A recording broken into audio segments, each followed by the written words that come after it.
நெஞ்சில் குடிகொண்டிருக்கும் நாமக்கல் மக்களே, உங்களின் முகத்தில் தெரியும் சிரிப்பு அது நமக்கு புதிய விடியலின் சூரிய உதயம் போல. உங்களின் கண்களில் தெரியும் நம்பிக்கை அது காவிரி ஆற்றின் ஓட்டம் போல தொடர்கின்றது.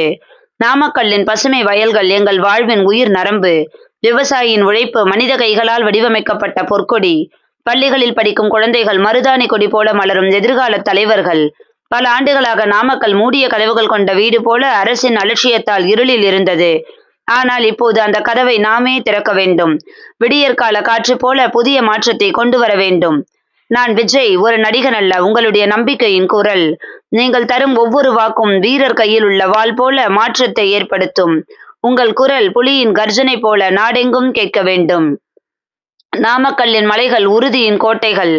நாமக்கல்லின் பெண்கள் விடியற்கால புன்னகை. நாமக்கல்லின் இளைஞர்கள் வெற்றிக்கான வெடி போன்ற சக்தி. இந்த மக்களின் மனசுதான் என்னை இங்கே கொண்டு வந்திருக்கின்றது. நாம் ஒருங்கிணைந்தால் எதையும் செய்ய முடியும்.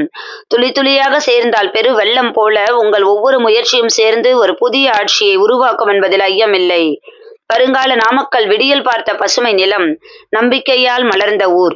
என் கனவு நாமக்கல்லில் ஒரு மாணவர் கூட கல்வியின்றி இருக்கக்கூடாது, ஒரு விவசாயி கூட கண்ணீர் சிந்தக்கூடாது, ஒரு தொழிலாளி கூட வேலை இல்லாமல் இருக்கக்கூடாது. நாமக்கல், நீங்கள் தான் விஜய். உங்கள் கைகள் தான் மாற்றத்தின் ஆணி. நாமெல்லாம் சேர்ந்து ஒரு புதிய வரலாறு படைப்போம். வணக்கம், நன்றி. இந்த டாபிக் எல்லாம் விஜய் கையில எடுப்பாருன்னு எதிர்பார்க்கிறோம். இதையெல்லாம் பேசினா எப்படி இருக்கும்ன்ற ஒரு கற்பனை தான்